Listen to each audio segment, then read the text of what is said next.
All right, you missed Nate on the way out, but we're gonna catch Nate on the way back, which is exciting, for lunch today. And I thought I'd clear up a little bit of a misconception around my guide lately. One that we've run into a few times recently, and I'm afraid the fact that we've run into it a few times mean there are a lot of times it's happened, but I'm pretty sure it's happening a lot. So I want to explain something about my guide today as well, clear up a misconception, maybe help you enjoy it 10 times more than you would otherwise. Make sure that you have the best time in Paris possible as a result.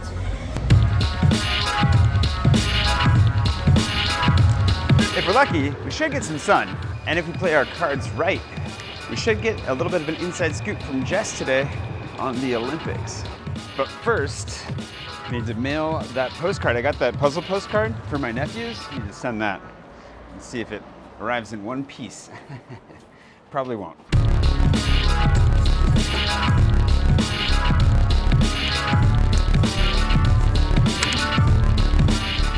It is funny to me to send a postcard in an envelope. Like every time you end up doing this, it's just the weirdest sensation. Like the whole point is that it's just a card, right? Anywho, let's get lunch.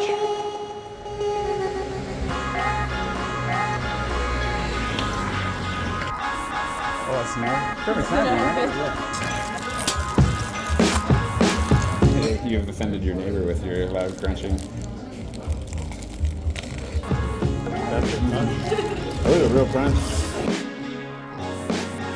Nate, the ladies watching want to know, what's your sign? I don't know.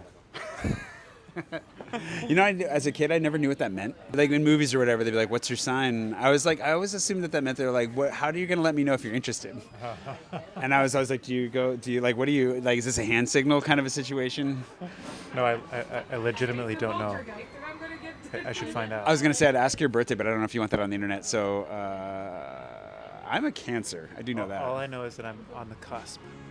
You could be. I just never remember. What's your moon sign?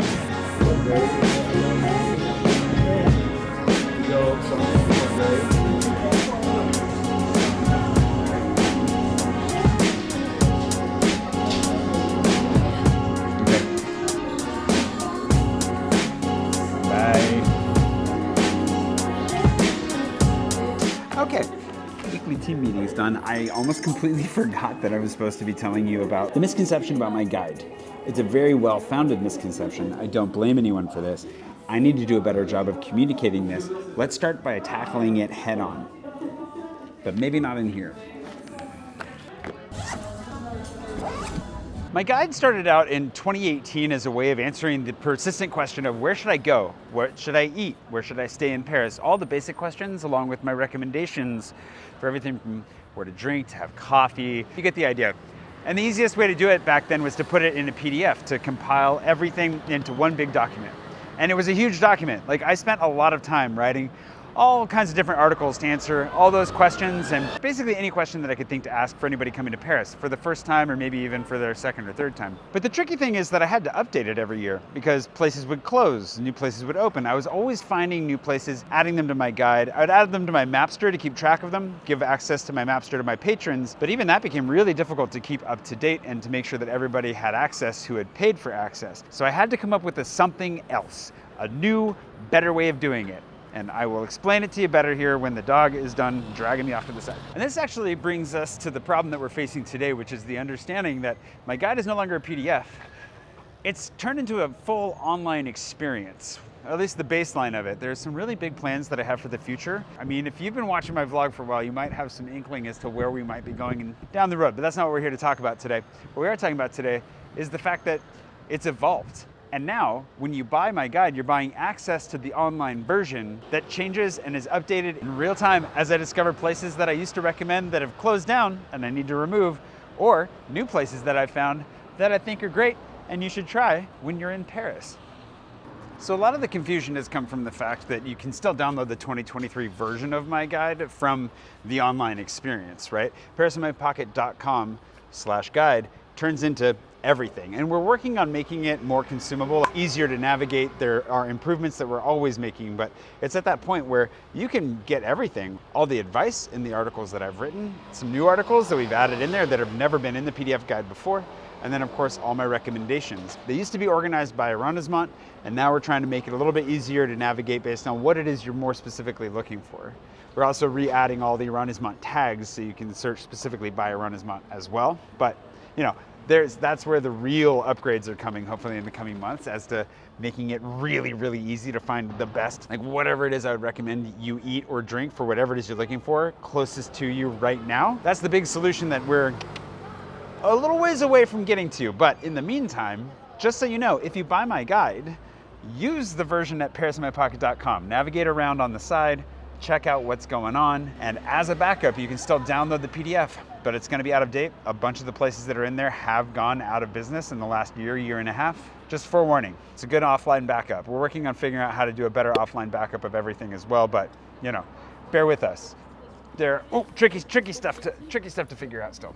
That's why when I'm going around getting photos in all these bars and restaurants, like so much of the just motivation that I have to get out right now is to fill the guide with photos. Because the other thing is that when it was a PDF, it was mostly text. Like I had photos. There's about I think 150 photos or 160 photos in the PDF version of my guide. But now that each place has its own little page and there's all this extra information and space I need photos for everywhere.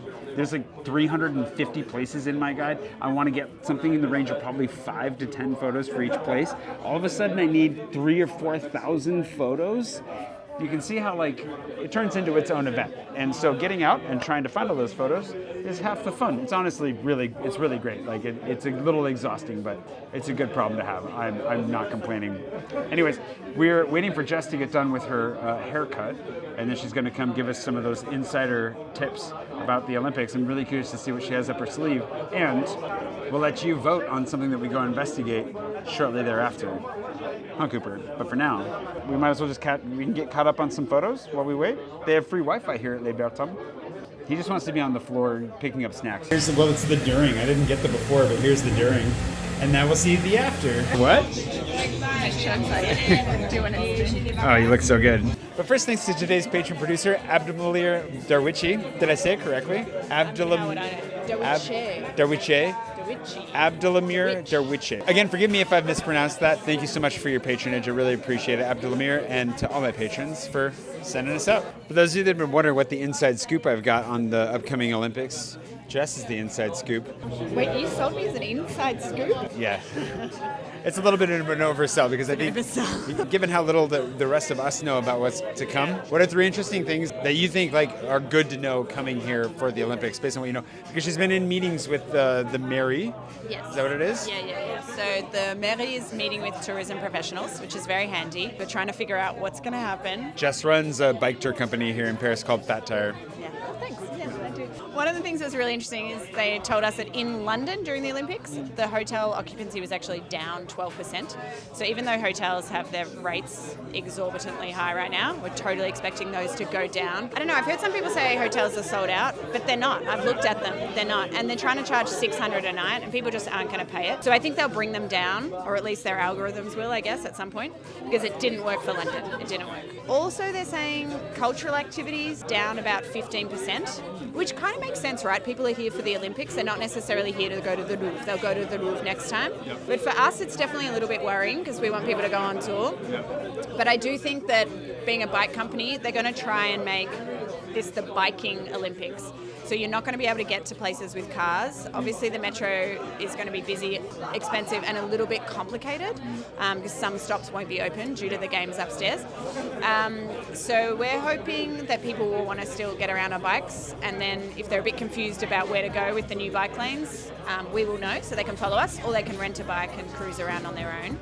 So hopefully for us it will be okay, but I think for a lot of other cultural places, people assume that there's so many people here, everything's going to be really busy. But actually I'm not sure if it's going to be as crazy as people expect. Yes, there'll be crowds in the street around certain places, but a lot of Parisians are planning on leaving. I think the atmosphere is going to be super, super friendly. My impression, I'm really excited. Me too. I love being around this kind of world events. Like when the soccer was here, you know, are we allowed to call it soccer? Yeah. Sure. The football. The World Cup, super great when France won and just people really excited. Like the atmosphere on the street was fantastic. So a little bit concerning maybe business-wise for me, but personally, I'm super excited to be here and out in it, and I'm surprised at how many people are turning their nose up. You know, like ugh. But it's more fun. It's more fun to turn your nose up. That's why. Is it? It's cool to be, it's Parisian. Yeah, I think it's more fun to get excited, personally. Me too. So I'm going for that. It's going to be a great time. Keep your eyes peeled because in the season of giveaways, we are going to do a giveaway with Fat Tire, so watch out for that. But in the meantime, Jess is going to take us to one of the locations that's changing so we can see what's going on. We'll put a vote up between Concorde, Hotel de Ville, and the Louvre to see what they're doing to clean them up, to change them. Yeah, I'm excited. All right, vote on that on Patreon, and then Jess and I'll go check that out real soon. And in the meantime, we're done.